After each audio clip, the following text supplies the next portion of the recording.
Selamat pagi. Halo, apa kabar pemirsa TVR Parlemen dimanapun Anda berada. Berjumpa lagi dalam program TVR 09 bersama saya Ang Nektarini dan tentunya rekan saya Rina Reski, dan dalam 30 menit ke depan kami akan sajikan kepada Anda sejumlah berita nasional, khususnya dari sudut pandang DPR RI sebagai referensi Anda dalam memahami dinamika politik, ekonomi, sosial, dan juga budaya di Indonesia. Dan pemirsa TVR Parlemen, inilah TVR 09 selengkapnya berikutnya.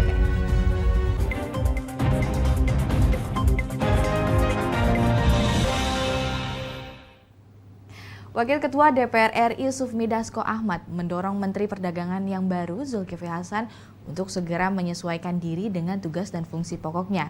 Dasko pun mendorong Mendak mencari formula terbaik dan melakukan evaluasi harga bahan pokok agar kestabilan harga bisa terjaga.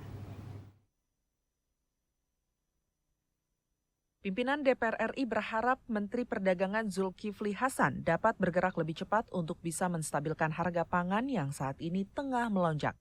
Ditemui di Gedung Nusantara 3 Senayan, Jakarta, Wakil Ketua DPR RI Sufmi Dasko Ahmad mendorong agar Mendak mencari formula terbaik dan melakukan evaluasi harga bahan pokok agar kestabilan harga bisa terjaga.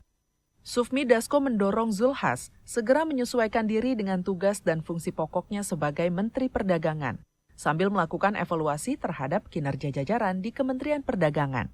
Sebelumnya, Mendak Zulkifli Hasan mengatakan dirinya sudah tahu penyebab harga minyak goreng di pasar tradisional mahal. Menurutnya, dalam 1 hingga 2 bulan ke depan, persoalan kenaikan harga bisa selesai.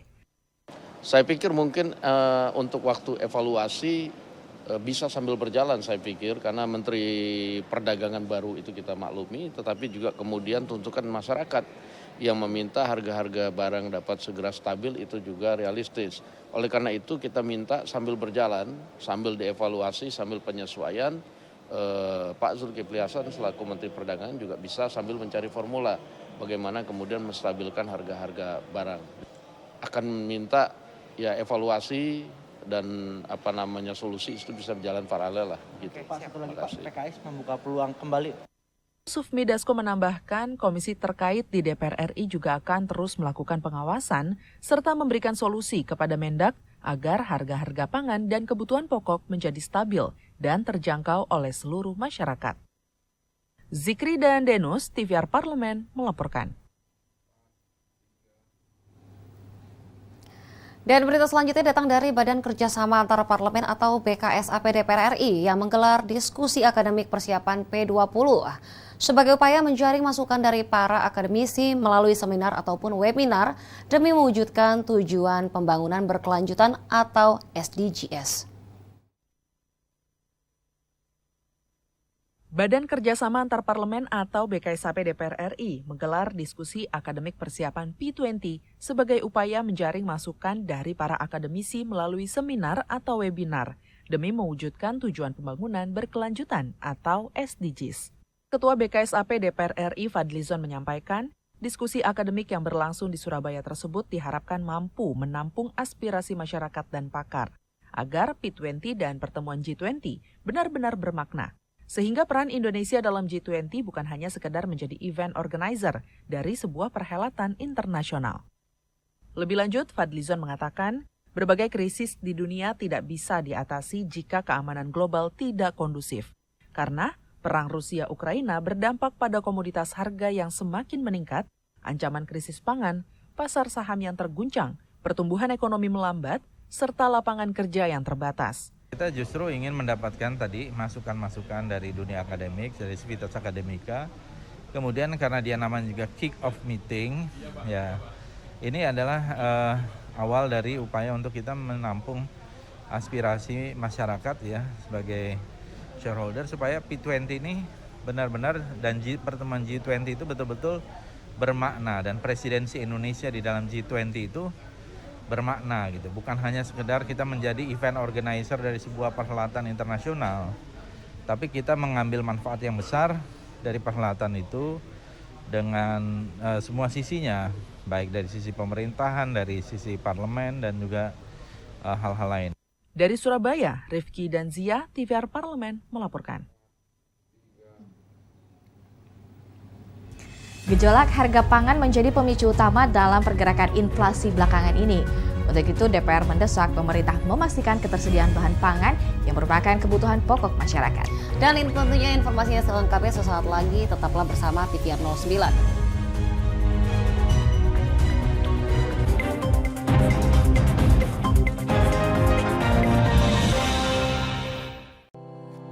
Tugas dan fungsi DPR RI sangat penting bagi negeri ini sebagai pengemban amanat rakyat. Namun tidak banyak yang tahu apa saja fungsi dan tugas dari DPR.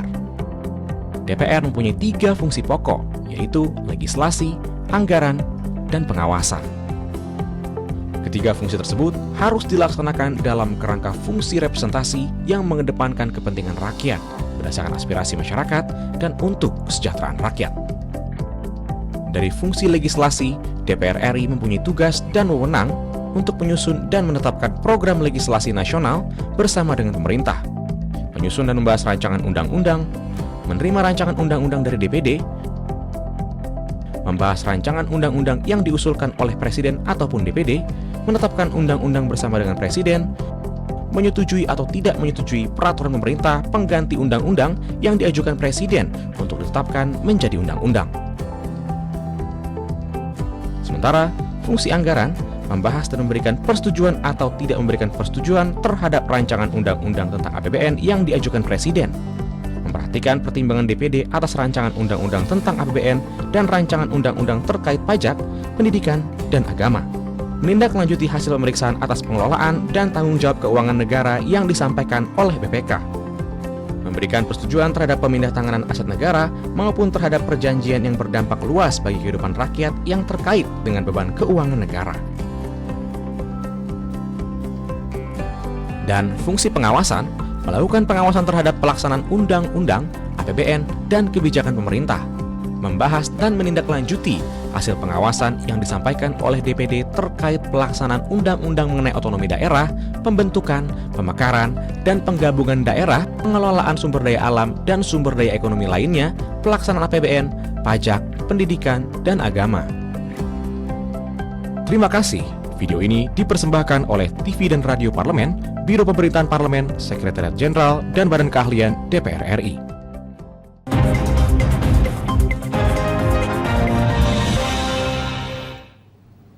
Kembali di TVR 09. Anggota Badan Anggaran DPR RI, Bobi Adianto Rizaldi menilai bahwa perlunya intervensi pemerintah terhadap harga pupuk dan pakan ternak guna menjaga stabilitas harga bahan pokok di pasaran. Selain itu, subsidi energi dan pangan juga harus fokus agar tidak mengakibatkan turunnya daya beli masyarakat. Dalam upaya mencegah tingginya inflasi di Indonesia dan kenaikan harga bahan pokok sebagai dampak dari gejolak perekonomian global, anggota Badan Anggaran DPR RI mendesak pemerintah harus memastikan ketersediaan bahan pangan yang merupakan kebutuhan pokok masyarakat. Dalam beberapa waktu terakhir, inflasi tinggi terjadi di beberapa negara yang beresiko menyebabkan krisis di sejumlah sektor dan menekan daya beli. Di Gedung DPR RI Jakarta, Bobi Adityo menilai perlunya intervensi pemerintah terhadap harga pupuk dan pakan ternak agar menjaga stabilitas harga bahan pokok di pasaran. Di sisi lain, subsidi energi dan pangan harus fokus agar tidak mengakibatkan turunnya daya beli masyarakat. Untuk memastikan bahwa inflasi itu bisa dikurangi, itu adalah memastikan ketersediaan barangnya itu ada. Nah, untuk memastikan ketersediaan barang itu kan pemerintah melakukan berbagai macam yang itu tadi. Apakah dia memberikan barang-barangnya atau memelihara daya beli masyarakat untuk membeli barang itu. Jadi selama inflasi itu supply dan demand-nya itu bisa diatur, jangan sampai demand-nya banyak, supply-nya berkurang. Anggota Banggar DPR RI, Bobi Adityo mengatakan, pemerintah perlu melakukan pendekatan investasi yang berhubungan langsung dengan sektor pangan dan energi agar perputaran uang dan konsumsi di dalam negeri tetap terjaga. Komoditas unggulan Indonesia diharapkan mampu memberikan dampak positif untuk peningkatan pendapatan negara untuk menekan inflasi nasional. Hilman dan Rifki, TVR Parlemen melaporkan. Presiden telah mengeluarkan PP nomor 106 tahun 2021 tentang kewenangan dan juga kelembagaan pelaksanaan kebijakan Otsus Papua. Dan tentunya atas dasar tersebut Komisi 2 DPR RI bersama pemerintah membahas RUU pembentukan 3 provinsi di Papua sebagai alternatif menyelesaikan permasalahan di Papua. Undang-Undang Nomor 2 Tahun 2021 tentang Otonomi Khusus Papua memberikan amanat pada pemerintah dan DPR RI melakukan pemekaran wilayah. Atas dasar itu, Komisi 2 DPR RI bersama pemerintah membahas rancangan Undang-Undang Pembentukan 3 Provinsi di Papua sebagai alternatif menyelesaikan permasalahan di Papua. Di Gedung Nusantara DPR RI, Ketua Komisi 2 DPR RI Ahmad Doli berpendapat, rancangan Undang-Undang Pembentukan 3 Provinsi di Papua ini menjadi pendekatan baru dalam menyelesaikan permasalahan di Papua. Dengan adanya pemekaran wilayah, akan mendekatkan masyarakat dengan instansi pemerintahan sehingga bisa memudahkan penyelesaian dinamika di wilayah setempat. Cara baru kita untuk bisa menyelesaikan seluruh persoalan Papua dari seluruh aspek, ya.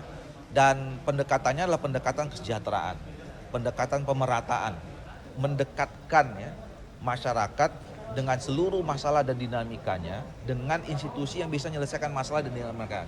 Menteri Dalam Negeri Tito Karnavian juga sependapat. Pembentukan 3 provinsi baru di Papua merupakan salah satu cara untuk mensejahterakan masyarakat Papua. Pemekaran ini dalam rangka mensejahterakan rakyat Papua dan memberikan perhatian afirmasi ya kepada peningkatan kesejahteraan orang asli Papua. Itu semangat yang paling penting. 3 provinsi baru di tanah Papua yang akan dibentuk yaitu Papua Selatan, Papua Tengah, dan Papua Pegunungan Tengah. Ken dan Teguh TVR Parlemen melaporkan. Pemirsa, selain pembahasan tentang hak cuti 6 bulan bagi ibu yang melahirkan, rancangan Undang-Undang Kesejahteraan Ibu dan Anak berfokus pada isu stunting dan tingkat kematian ibu dan anak saat proses melahirkan. Kedua hal tersebut turut menjadi poin penting yang akan dibahas secara spesifik.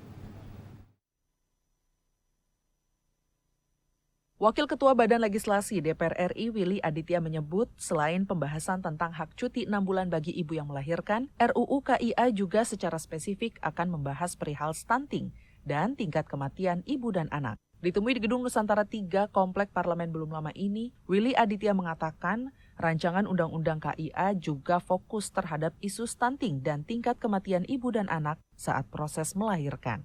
Kedua hal tersebut turut menjadi poin penting yang dibahas secara spesifik. Selain itu, Willy Aditya menyebut Undang-Undang KIA juga membahas hak cuti 6 bulan bagi ibu melahirkan. Menurutnya, negara-negara maju telah menerapkan hal yang sama dengan waktu yang lebih panjang. Salah satunya cuti ya, yang lain cukup banyak ya. Kita mempropos cuti 6 bulan. Kalau kita lihat negara-negara yang maju yang kemudian memberikan kepada para ibu yang melahirkan, hamil, cuti hamil itu ada yang setahun ya. Itu yang luar biasa. Jerman setahun dengan posisi yang sama. Jadi seorang perempuan melahirkan posisinya direktur, masuk lagi nanti direktur lagi. Dan full cover dari negara. Kita juga berbicara tadi bagaimana penyediaan hal-hal yang sifatnya fundamental ya. Kalau ketika kita rapat pembahasan, salah satu isu yang cukup dalam kita bahas tentang stunting, tentang tingkat kematian ibu dan anak di saat melahirkan. Itu juga menjadi catatan kita. Willy Aditya mengatakan rancangan Undang-Undang Kesejahteraan Ibu dan Anak menunjukkan komitmen politik DPR RI terhadap perempuan, anak, dan keluarga. Panji Prabowo, TVR Parlemen, melaporkan. Masih soal rancangan Undang-Undang Kesejahteraan Ibu dan Anak yang kini tengah disusun DPR RI dengan serius. Sebagai komitmen DPR dalam mewujudkan kesejahteraan ibu dan anak secara terarah, terpadu, dan berkelanjutan. Informasi lengkapnya sesaat lagi, tetap di TVR 09.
Virus corona menjadi perbincangan dunia.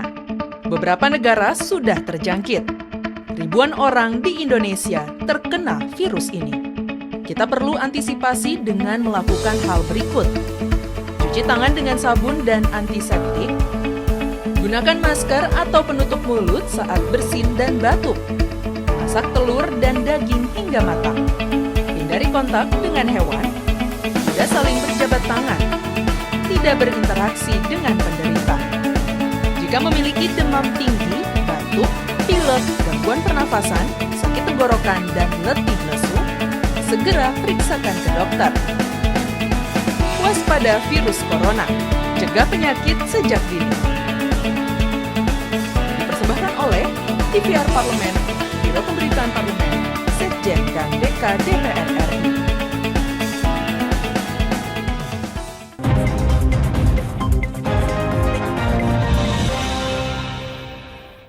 Kembali lagi pemirsa di TVR 09, setiap 1 jam setidaknya tercatat ada 2 kasus kematian ibu melahirkan di Indonesia.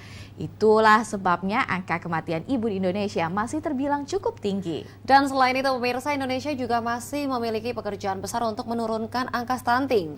Tingkat prevalensi stunting di Indonesia masih sangat tinggi dibandingkan dengan angka yang ditoleransi WHO, yakni rata-rata nasional 2 faktor, dan inilah yang kemudian mendasari munculnya rancangan undang-undang kesejahteraan ibu dan anak atau RUU KIA. Dan berikut ini liputan mendalam yang telah dirangkum oleh tim redaksi TVR Parlemen. Dikutip dari databox.katadata.id, di tahun 2017, angka kematian ibu dan anak di Indonesia tercatat sebesar 177 kematian per 100.000 kelahiran, atau urutan ketiga tertinggi se-Asia Tenggara. Angka kematian ibu didefinisikan sebagai kematian perempuan ketika hamil atau selama 42 hari sejak masa kehamilan berakhir. Kematian bisa disebabkan oleh kehamilan atau pengelolaannya. Selain pembahasan tentang hak cuti 6 bulan bagi ibu yang melahirkan, Rancangan Undang-Undang Kesejahteraan Ibu dan Anak atau RUU KIA secara spesifik akan membahas stunting dan tingkat kematian ibu dan anak. Saat acara diskusi forum legislasi yang diadakan Koordinator Wartawan Parlemen bersama Biro Pemberitaan DPR di Media Center DPR RI belum lama ini, anggota Badan Legislasi sekaligus pengusul RUU KIA, Lulu Nurhamidah, menegaskan rancangan Undang-Undang KIA berfokus pada isu stunting dan tingkat kematian ibu dan anak saat proses melahirkan.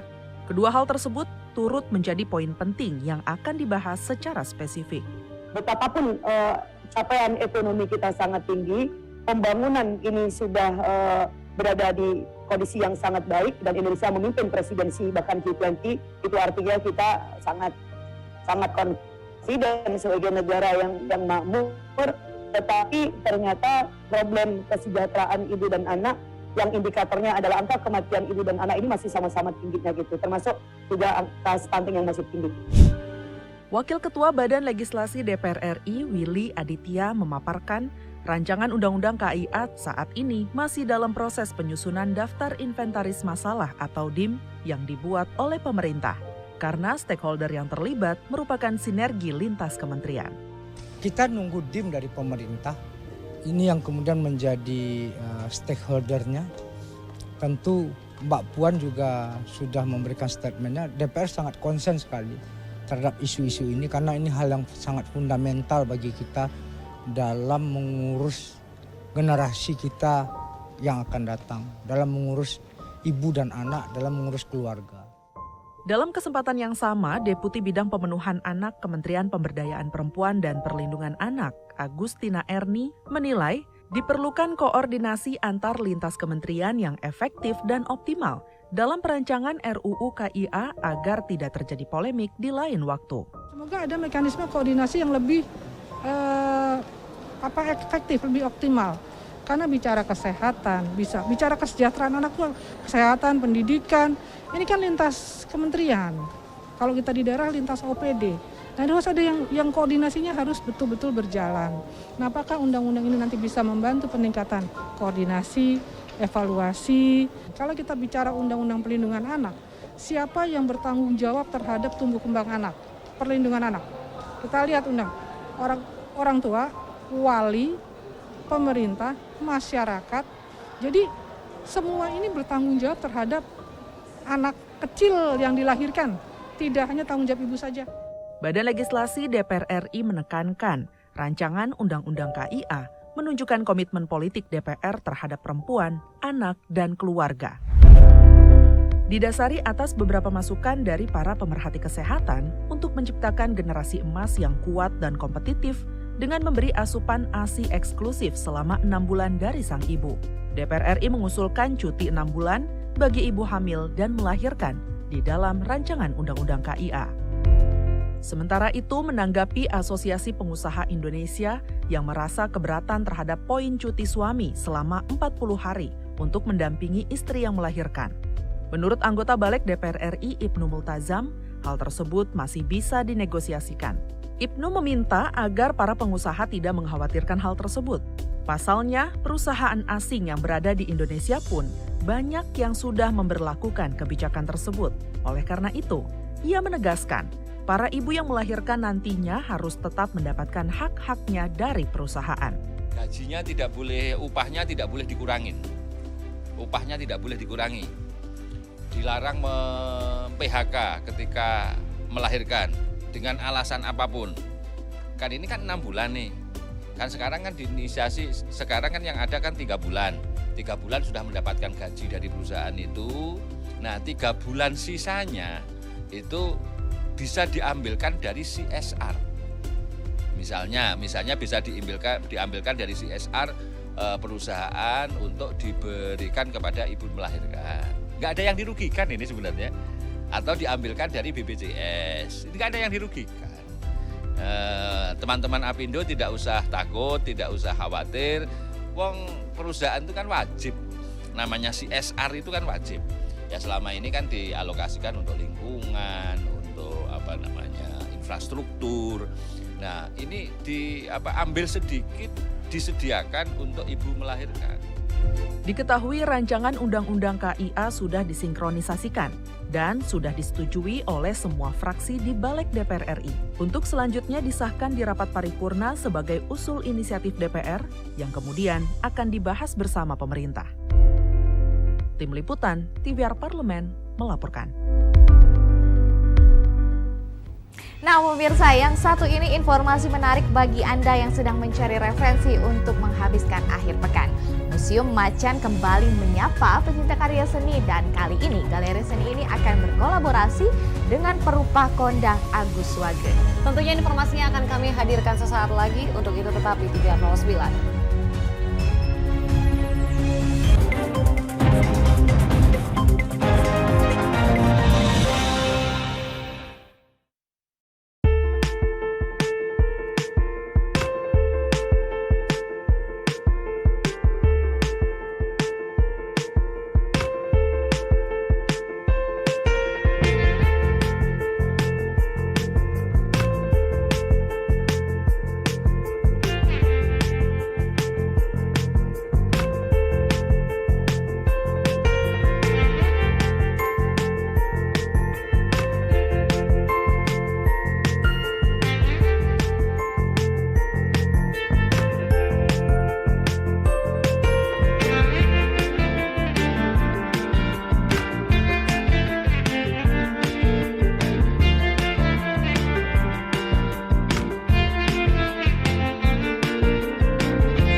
Ingat selalu protokol kesehatan dengan melakukan 5M.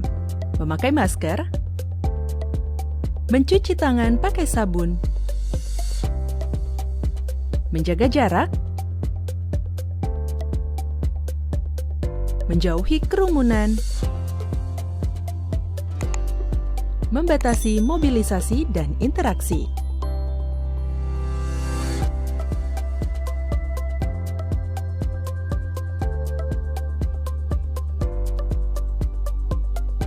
Dipersembahkan oleh Biro Pemberitaan Parlemen, Sekretariat Jenderal DPR RI.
Kembali di TVR 09, Museum Macan mempersembahkan Agus Wage The Theater of Me, sebuah pameran survei karya Agus Wage, salah satunya perupa kontemporer termuka Indonesia yang praktik berkesenian mulai sejak pertengahan tahun 90-an.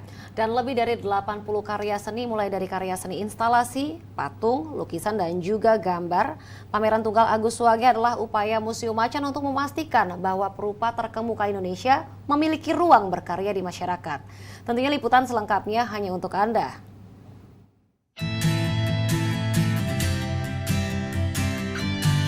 Hai pemirsa TVR Parlemen, apakah pemirsa penyuka barang-barang seni?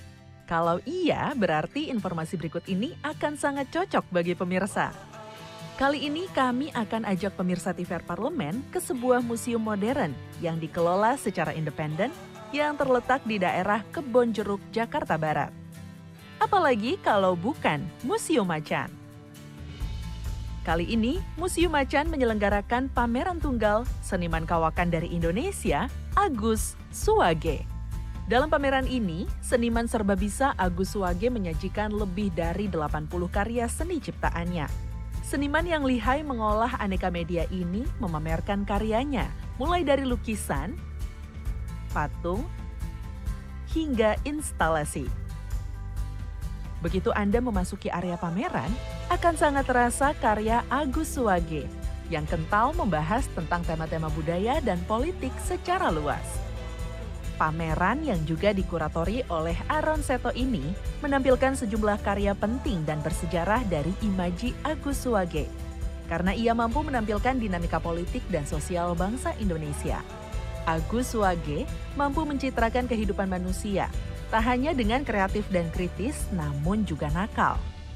Pameran bertajuk Theater of Me ini menampilkan lebih dari 80 karya Agus Wage yang dipertontonkan kepada masyarakat dari tanggal 5 Juni hingga 15 Oktober 2022.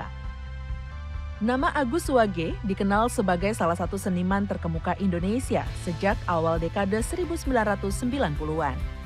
Pameran ini bertujuan merayakan 30 tahun kiprah seniman yang sekarang tinggal di Yogyakarta. Agus Wage lahir di Purworejo, Jawa Tengah pada 14 April 1959.